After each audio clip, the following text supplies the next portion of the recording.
మానవ సేవే మాధవ సేవ అని మనం వెళ్ళాం. ఇప్పుడు కొంచెం మాధవుడి సేవలో డైరెక్ట్ గా చేస్తున్నాను. సార్ ఇప్పుడు రాజధాని మీద మీ అభిప్రాయం ఏంటి సార్? రాజధాని మీద అమరావతి రాజధాని మీద మీ అభిప్రాయం మన నీ అభిప్రాయం నా అభిప్రాయం ఉండదు. ప్రజల అభిప్రాయం మన అభిప్రాయం.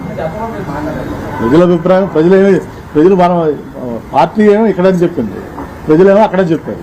కాబట్టి ప్రజలతో మనం వెళ్ళాలంటే మీరేనా నేనేనా? ప్రజాసేవ అంటున్నారు కదా, ప్రజారాజ్యం టీడీపీ వైసీపీ అంటే ప్రజాసేవ వ్యక్తిగత లబ్ధ అంటే డబ్బులు ధనం అవన్నీ కాదు, గౌరవం పదవి అని అడిగారు.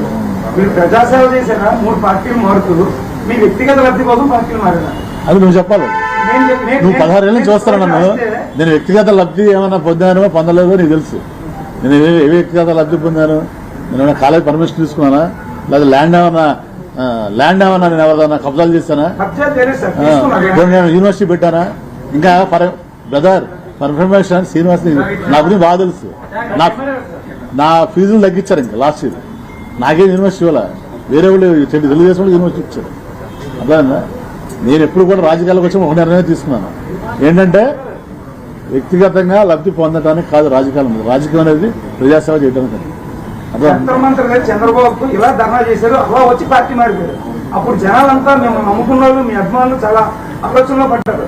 ఇప్పుడు కూడా మిమ్మల్ని నమ్ముకున్న వాళ్ళు, మీ వెనకాల తిరిగిన వాళ్ళు కొన్ని ఇబ్బందులు పడే పరిస్థితి. ఏం ఇబ్బంది పడరు? నేను ఎక్కడికి వెళ్ళినా నన్ను నమ్ముకున్న వాళ్ళకి నేను ఎప్పుడు కూడా న్యాయం చేస్తాను.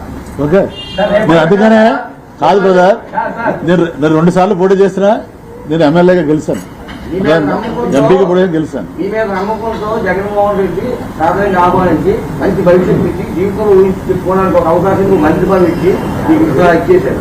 ఈ ప్రజా ప్రయోజనం కోసం మారిపోతున్నారా లేకపోతే నేను చెప్తున్నా కదా బ్రదర్, ప్రజల అభిప్రాయం మన అభిప్రాయం.